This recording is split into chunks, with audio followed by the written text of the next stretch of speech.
Community Foundation of the Oakville Heritage Trust has commissioned a project to preserve our town's history by recording and sharing oral histories of personal accounts of life in Oakville. Please join us now for the first installment of Oakville Remembered. I remember when we moved to this farm, there wasn't electricity, and it was a gravel road, and my father said, "Well, we've got to have electricity here," and so he got some of the farmers together along our road, and they actually formed a little club, and they bought poles for, I think it was $7.50 each, and they put them along the road and brought the electricity up from the lake. And actually, I have the minutes, all of the minutes of those meetings still, and the thing came to fruition within. I think he started in about October, November of 1921, and by I think it was March of the next year, 22, there was electricity in this house and all the farmers along. So that, I mean, that was an early thing. I was 4 years old then, so don't remember a lot about that. But then this road, I remember we have a gravel pit on the farm, and we used to take gravel out and put it on the road. That was what they called statute labor. And farmers, you had a team of horses, and that was part of your job as a taxpayer to put gravel on the road. Now this road had been here for a long time. Of course, it was originally just a trail through the woods, and then there was they called it a corduroy road, just logs or plank road and whatever. And I just have to tell you about something. There was at our barn gate, there was a big rock and it was about that long, about that wide, and it was like a half of a pillar. If you had a pillar about that big around and just sliced it down the middle, it was like that. And so it was by the barn gate, and I always wonder why, how did that get there? Heavy as must be 1,000 pounds, 800 pounds. Anyway, so I've always wondered about that. Well, they did some road work one time, and I could see that the bulldozers or whatever were going to bury it or do something. So I dragged it up into close to my house, and I finally found out what that was.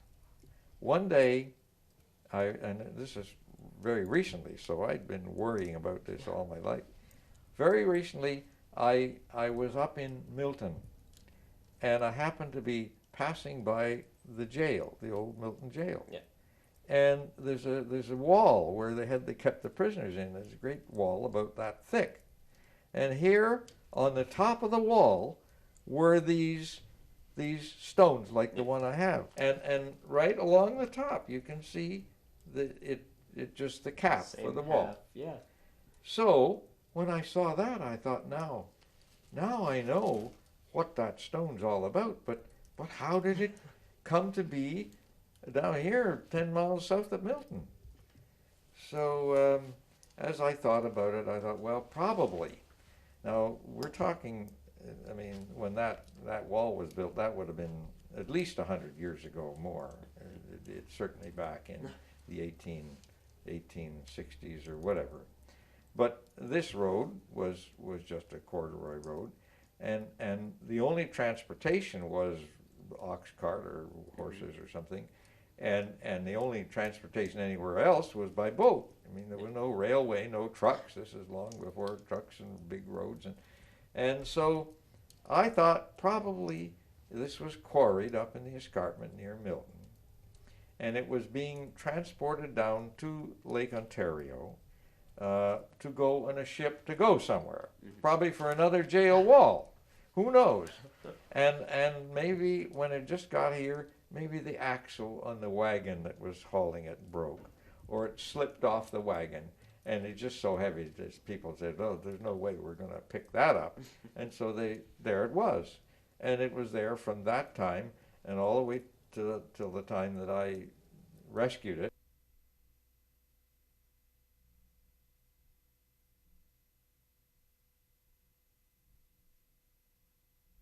Another interesting story that Herbert Englehart told me, and I have to tell you this is not written down anywhere, and it needs to be preserved. Palermo, back, let's say in the 1880s, 1890s, and right on up into the 1920s, 30s, was a four-corner village, and it had on the northeast corner there was a general store. On the northwest corner there had been a hotel. It was taken down, and there were little tourist cabins built in the 1929 or so. Then finally is a gas station, a Shell gas station. And next to it, an old house where it's still there. One of the early houses on Number 5 Highway, which incidentally was the main road out through to Western Ontario. And then on the south side was the southwest corner was a garage, and then the community hall, and then a blacksmith shop. And on the southeast side was a store, and then a foundry, a big foundry where they made farm machinery. And next to that, the building, which is still there, it's called El Greco Restaurant. Mm-hmm. And that house is still there. Well, that house was Dr. Buck's house. Dr. Anson Buck was a man ahead of his time. He when the railway went through and they had the telegraph on the railway, he had a special telegraph line made all the way up from the railway station up to Palermo, which was just his for keeping in touch with the outside world. Can you imagine? He learned the Morse code, and it was before the telephone. Anyway, he was also reeve of the township of Trafalgar, and he used to go around on his when he'd go to visit his people. He always carried extra boards in the back of the buggy, so that he could, if there was a board missing on a bridge or whatever, he'd fix it, nails and things. And he was also justice of the peace and magistrate. Anyway, this one day, right opposite his place was this community hall. And there was this political meeting going on in the community hall.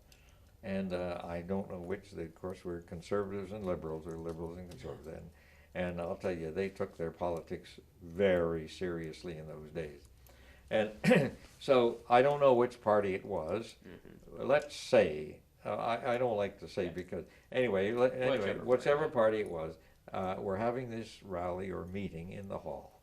And at about 4 o'clock in the afternoon, it was over, and the farmers all came out, and they were out onto the road, the street, if you like, the road in the village. And it was in the winter time.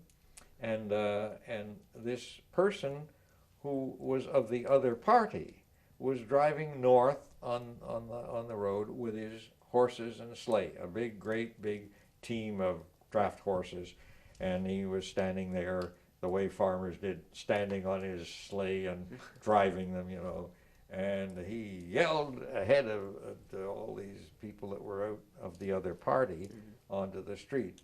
"Get out of my way, I'm coming right, and I'm driving, get up," and he had his horses galloping, and he just charged right into the group of men, of these people. Yeah.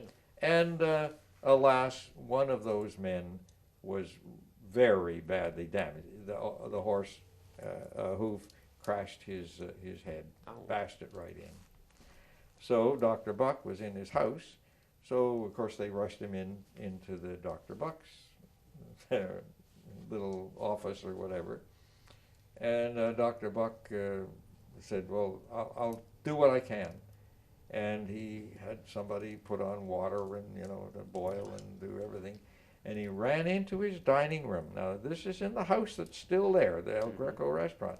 And he took a silver tray off of his buffet, and went next door to the foundry, and of course they had hammers and all, and forges and everything, and anvil, and he hammered that silver tray into the shape of a skull, and he took it back over to his office, and he'd cut it just so it would be about the shape, and he sewed that into the man's head, took the bones and all, and that man survived and lived to be an old man.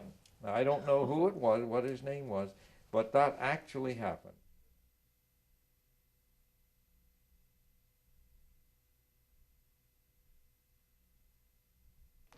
Well, there is a cave on the Bronte Creek, on the valley, on the side of the hill of the Bronte Creek, and it always is said. It's been said that Mackenzie hid there in the rebellion. Now, if you going back to the history in 1837, you may recall that there was in your studies in school. That the country was ruled by what they called the family compact. It was the conservative party of the day, and they were the British people. It was a colony, and so they had the soldiers, the red coats, and everything, and they just ruled with an iron hand. Well, a lot of people in this country, they didn't like that, and especially Lower Canada and Upper Canada. Mm-hmm. And so they had a rebellion, and William Lyon Mackenzie, who was a publisher, published the Globe in Toronto, he led the rebellion. He was a little rebel. He was Mackenzie King's grandfather, by the way, later Mackenzie King, our Prime Minister.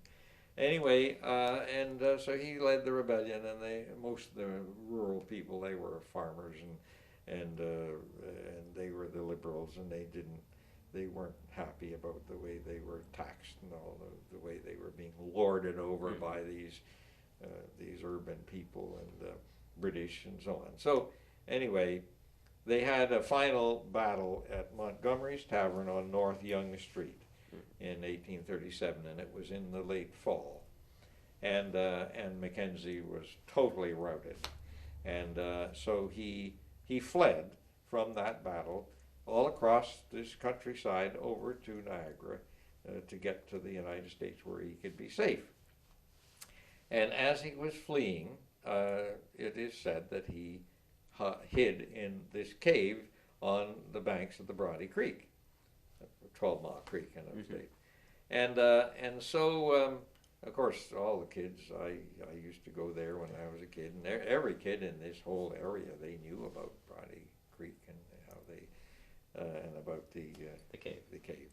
So, anyway, when I was a boy in 1928, there was a very elderly woman, probably about my age now, kind of a slender lady. She came to visit my father, and she said, I want to see the cave. And at the point where the cave is, it's a vertical slope, almost vertical, and it's a very treacherous place to get to. And the valley is 110 feet deep there, so you're going down 50, 60 feet. And so he said, well, it's treacherous. Well, she said, I have to see it before I die. Well, why do you have to see it? Well, she said, my husband's father was commissary in Mackenzie's army, his rebels' army, and she said he stayed with him in the cave. And so I have to see it. I want to see it before. And so my dad finally, he sort of took her down. They took a rope, and he made sure that her footing was right. And when she got there, here the slope goes down like this. There's a little flat place, and then down straight again.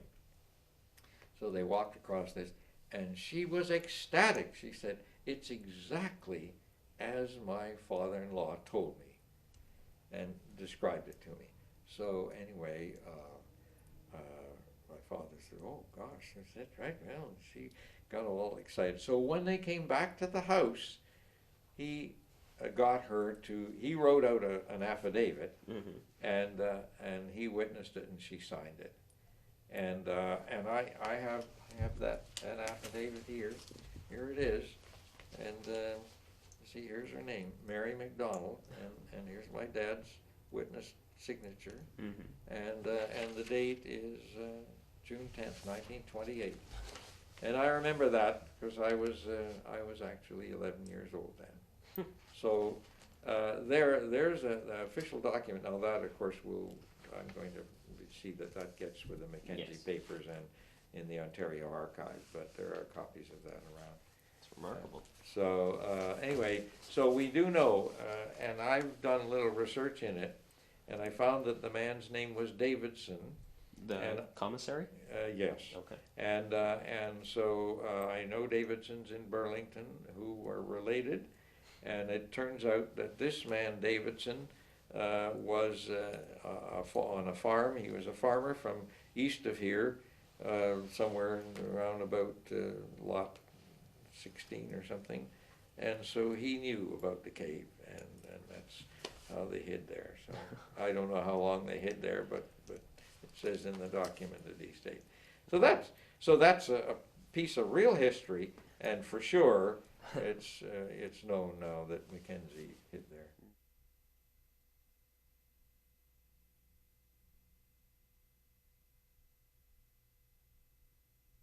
Oh, indeed. The first winner of the Queen's Plate was born and bred and raised in this area. And the man who was the farmer, his name was James White. And actually there were two White brothers, and they owned sawmills in this area. And the James White was the farmer who had the horses to begin with, and his brother was MP for Halton. Actually, you'll know the Chisholms. In fact, I think in this series, one of the Chisholms has been, so Chisholm was the conservative, and John White was the liberal, and so they used to have compete against each other. And I think they traded jobs a couple of times as MP for Halton. John White lived in Milton, but the White brothers, they owned horses. The first one in 1860. This is the cover of a book called The Plate, a Royal Tradition by Lewis Cause, and there are 1, 2, 3, 4, 5, 6, 7, 8, 9, 10, 11, 12 different times from 1860 to 1886 that the Whites owned the horses that won the Queen's Plate. Won the Queen's Plate. So that's a bit of history for this area.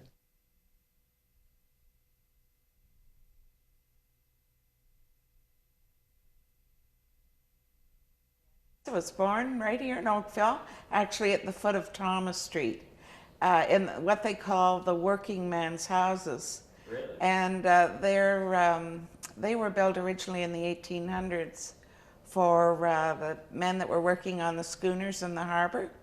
And they came over from Ireland and England and Scotland, and they'd work and live in the working men's houses.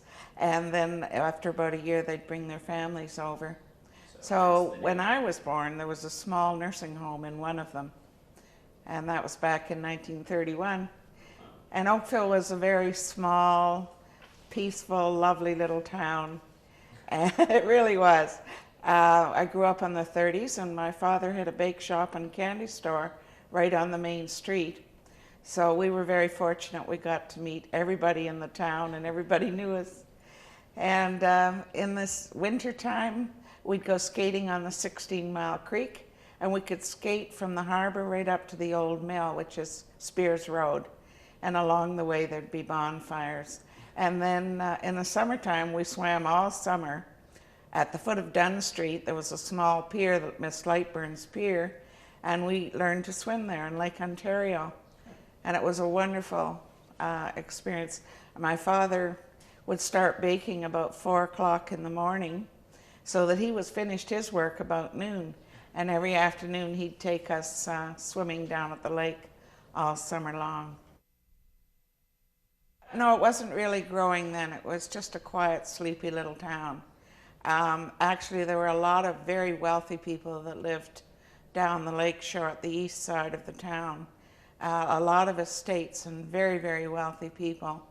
And they came into town and they did the shopping. And they were very gracious, nice people to deal with. When we were very young, my sister and I worked in the store. Actually, I think we were only in about grade 7. And we started clerking in the store after school and then all day Saturday. My dad used to pay us $1 for doing it for a Saturday. But that way we were very fortunate because we got to know a lot of people from all walks of life. And there were a lot of very interesting people lived in the town. There was one lady that was an archaeologist, and she used to ride her bike all over town. There were no airs about her. And she had been, I think, probably the first woman to go into King Tut's tomb. Really? And she was a character, and she came in all the time to buy bread. And then at Christmas time, she'd always buy Dad's Christmas cake, and she'd mail it every year to King Farouk in Egypt. We were quite proud of that. At Christmas time, we'd decorate the Christmas cakes, and my sister and I would help Dad in the bake shop. And he would do all the writing because we weren't very good with the icing. But we'd go along and follow after him and stick on the holly and do all the trim, and that was fun. But I never really realized until I got older just how hard my father worked and how strong he was, because he made candy, and everything was made by hand. The candy canes, he'd boil up the taffy and then he'd cut it in half, and they'd put red food coloring into one half of it. And the other half, he'd have about 30 pounds of hot taffy in his gloved hands, and he'd throw it over a hook. And he had to raise his arms up in the air and throw it over the hook and pull it down. And he would do this about 200 times, and it would turn white. And then he'd take it and lay red strips across the white blob of toffee, and then pull it out until it was like a long skipping rope, and just cut it. And then he'd push it along a marble slab, and we'd be all lined up, the whole family, my mother, my 2 sisters, my brother, and we would put the hooks in the candy canes. The toffee was still soft enough that you could bend it. And you had to be very careful that you had the back straight. He didn't like a crook in the back of the candy cane. And then you just slide it to the back of the marble slab, and they'd harden very quickly. So he sold fudge, and he roasted peanuts and cashews. He made a lot of brittles, peanut brittle. So one half of the store was candy, the other half was the bake shop. Well, my parents came to Oakville in 1929. He opened his bake shop in the middle of a depression, and everybody said he was crazy, it would never go. But he lasted for about 35 years on the main street. Wow. And the street itself, we called it Colburn Street in those days. It's Lakeshore now. But the street was very interesting because there were all the different merchants. And every night, up at the top of the town, that's what we called Navy Street and Colburn. I don't know where it came from, but it was called, the top of the town was the police station in one of the stores. They even had 2 little jails at the back of the store. As a matter of fact, it's a restaurant today, Seasons Restaurant. Really? And the police always, every night, would walk the street and check all the store doors. And my sister and I sometimes would come in from a dance or a date, and we'd forget to lock the store door. So the policeman would come along later, and he'd lock it, and he'd always leave a little note and say, "Mr. Thornton, one of your girls has forgotten to lock the door again." And the funniest thing was, one Christmas Eve, my father had bought a fishing rod for my brother, and it was a very good fly casting rod, because he used to take us down and we'd fish between the piers in the early spring and fall down on the 16th. But anyway, Christmas Eve, he couldn't resist it. He had to go out and try casting this fishing rod, and there he was standing on the main street of Oakville about midnight and there were snowbanks on either side of the road, and he'd cast over to the other snowbank. And along came this foot policeman, and he said to Dad, well, I think now I've seen everything. You're trying to catch a fish out of a snowbank. So they had a good laugh over that.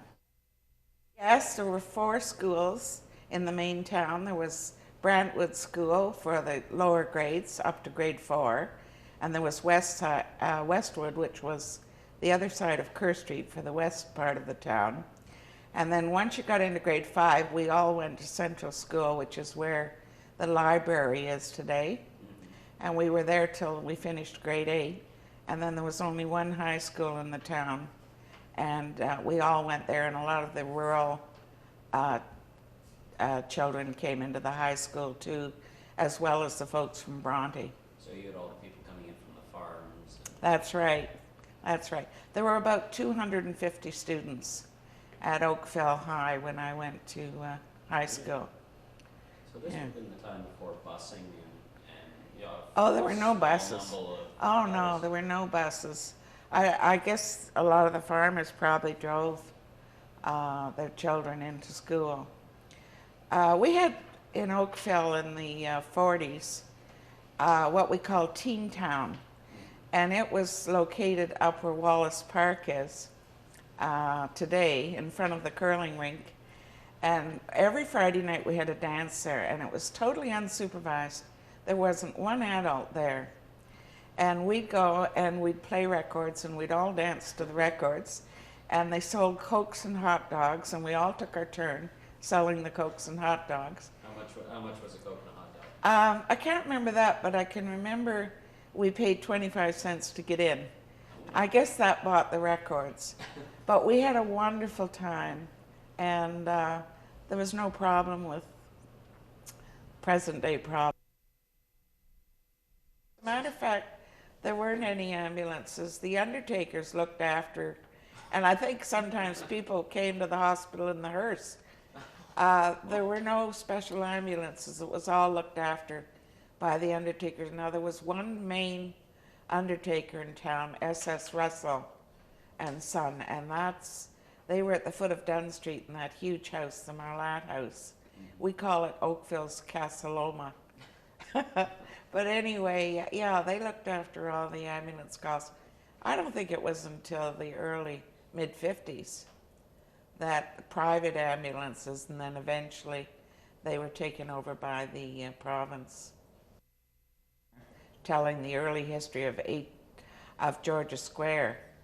It was set aside by Colonel Chisholm in 1835 to be a park.